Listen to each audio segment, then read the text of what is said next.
I was running a crystal parlor in Paris back then. People came for all sorts of products, from ordinary crystal ornaments to the enchanted ones. I had them all. I recognized a few of my customers in your suitcase, but many came seeking something I never put on the shelf. Prophecy. But our path through fate's garden is already set. No prophecy can change where it leads. And I dislike putting a price on things that have no use. So, I made myself a promise that only those I trusted would get a glimpse of what lies ahead of them. A gift, nothing more. I am afraid that was never an option for me. I could never put a price on it. Whether one knows about the future or not, their fate remains unchanged. A prophecy to fate is like a title to a book, and no bookseller should charge for the title alone. So, I only offered the gift of prophecy to those who did not come seeking it. To my surprise, it did something unexpected for my business. Word spread, and I recovered my investment soon enough. Nor was I. Few things in life have ever surprised me, and this was much the same.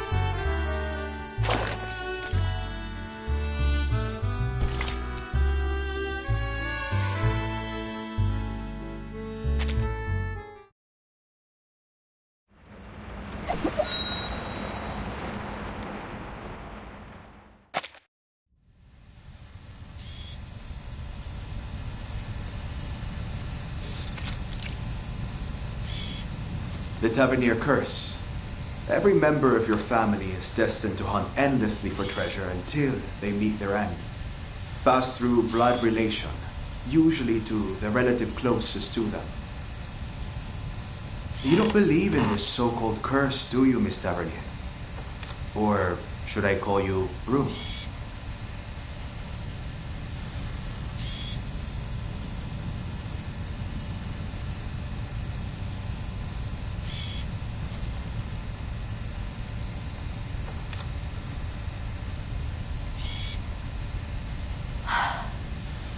Given how things have turned out, it isn't as easy as a yes or no, don't you think?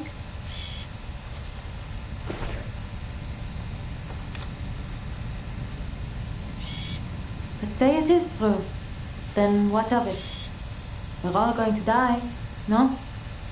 One day I'll die searching for treasure. But before then, I'll live as I see fit.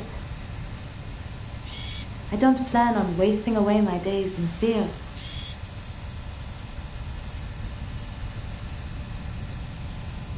The ending may be written, but that doesn't mean I want to follow the story word for word. That's what I told Sisi as we were driving to her place. And now, looking back, maybe that's when it all began.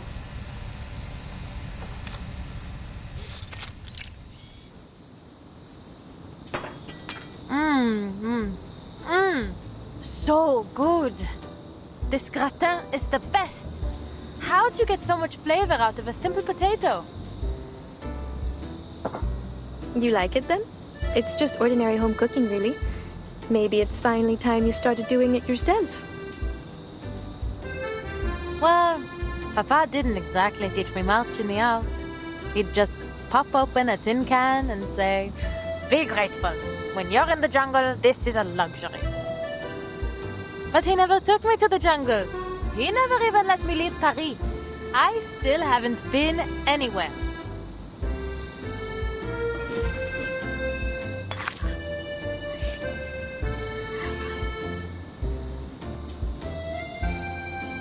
You can only blame yourself, Adele.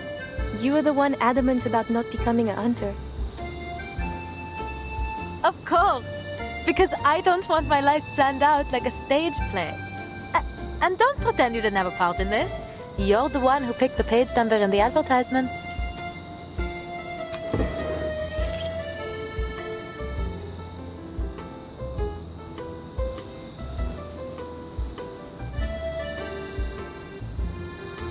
sharp as ever.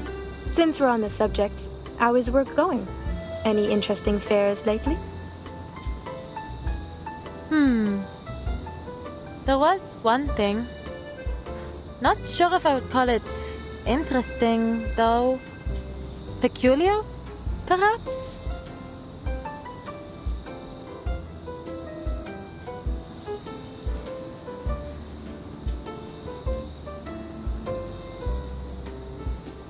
I was at a diviner's salon, and the host...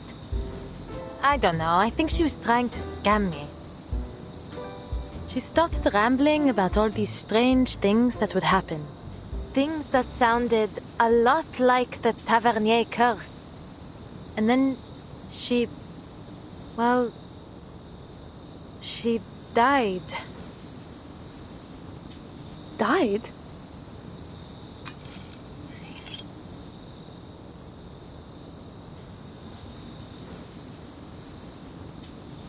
Then the police came, and I suppose the case is still under investigation.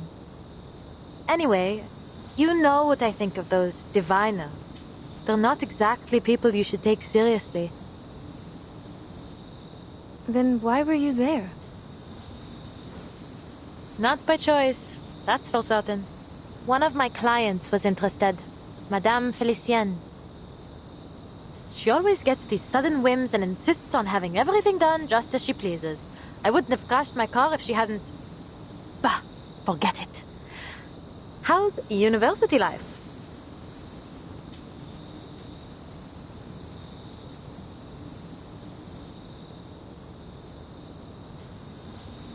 She's a long-term client, then. Can't say you've mentioned her before. Or maybe I've been spending too much time on campus, n'est-ce pas? What do you think? I swear, this little one might forget you completely if you spend any more time hidden away in your books.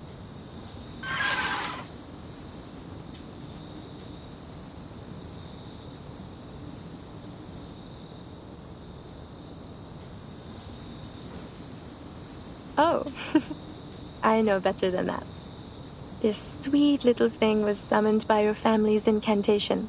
As long as you remember, he remembers. Such a fascinating creature, the tutelary. He sees every corner of your psyche, memory and sensation, even your unconscious thoughts. Here comes Cici with another one of her academic lectures. Is this what you're studying these days? Yes. Professor Roseau has found new inspiration in a Swiss psychologist's theories. He's pushing for some new breakthrough. The whole research team's working on it. We've already seen some early progress. That, collecting brain thing? Collective unconscious.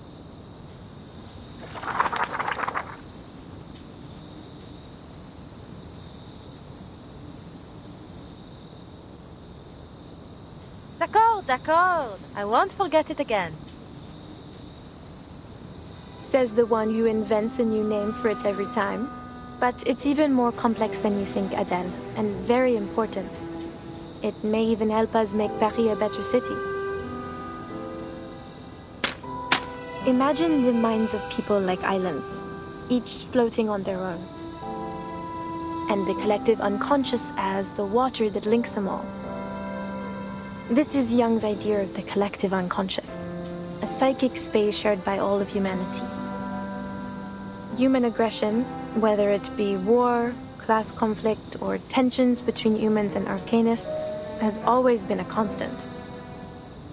It's like the tides affecting the shared ocean between us. We build on our islands, but inevitably the tide will reclaim them.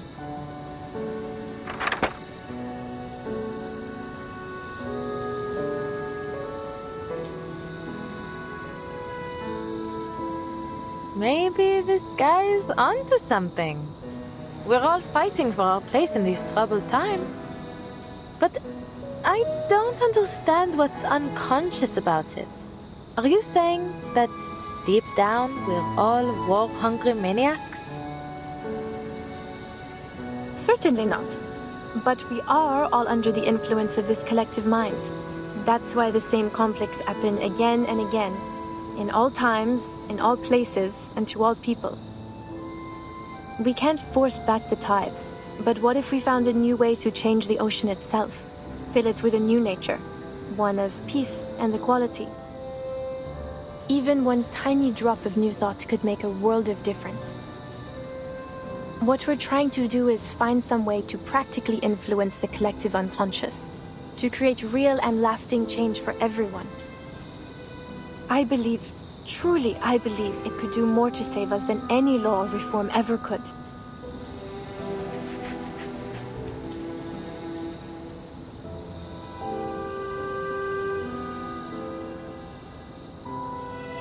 So you want to control everyone's minds?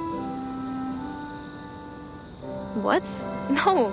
We still want people to think for themselves. We just want to change how they think. If we can plant a more hopeful vision into the collective unconscious, we could sow the seeds for a better future for all. Like how Victor Hugo wrote his dreams into his books, and they reached every reader in France. Only we're doing it in a more controlled, systematic way than simply telling stories. What about Vincent? He seems the furthest thing from control, loyalty to l'Empereur aside. Are you sure this research is safe? Truthfully, I wouldn't say it's entirely without risk.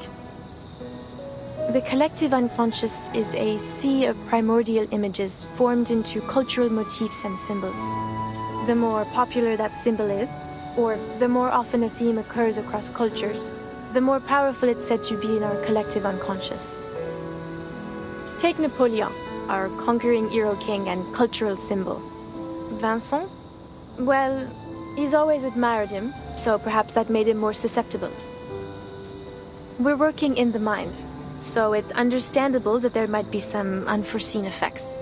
I fear Vincent may not be the last to suffer like this until we find a safer way to proceed. Popular symbols, recurring themes, mental distress.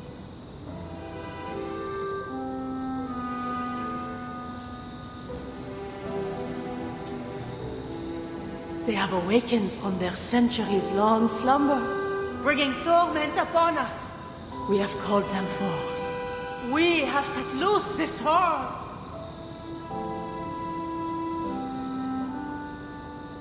Like the beasts of Gévaudan?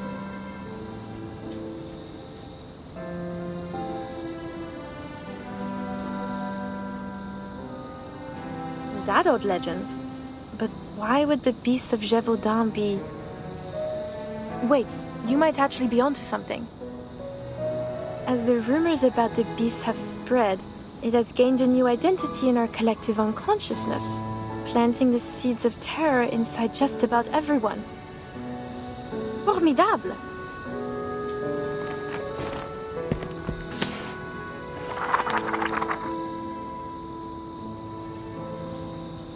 Merci, Adèle. You truly are my very own academic muse. I must take another visit to the Danse Macabre mural. It may play a part in all of this. I'll buy you one of those good luck necklaces when I publish my paper. Then you'd better make sure it's chic. I'll want to wear it every day.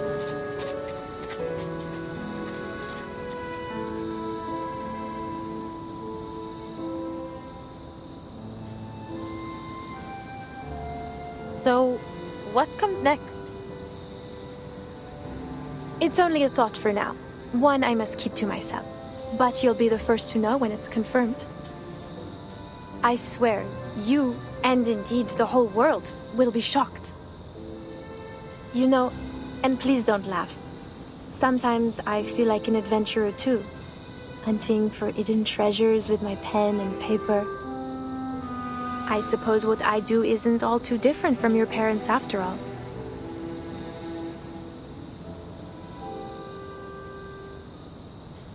Je m'excuse, Adèle. That was inconsiderate of me. I got carried away. You can find better role models than my parents, Leah. I got another letter from them the other day. C'est toujours pareil. A mind sure to bring amazing profits and something about a mural. So you do read their letters. They sound exciting, don't you think? You know how much I love adventure stories.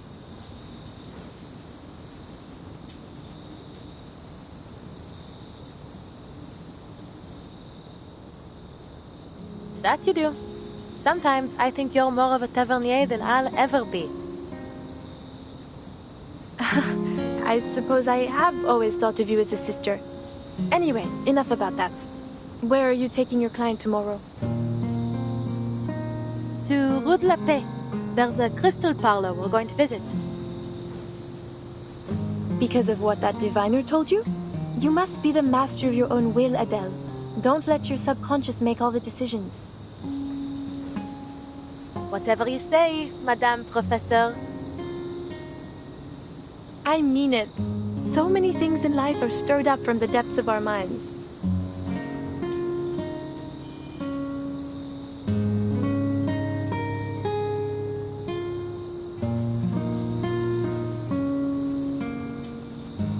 Sissi, dis-moi, tu crois vraiment au destin? Sissi? Celia?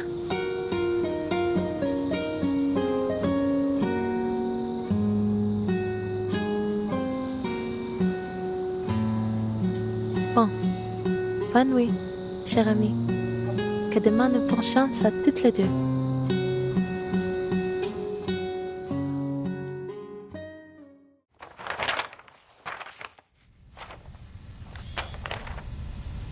And it was on the following day that you paid a visit to Beryl Boaniche's Parlor of Crystals? Correct. And there, you have another, what did you call it? Unusual divination. Beryl Boaniche had foreseen my visit long before I arrived. Just as she had foreseen all that came afterward.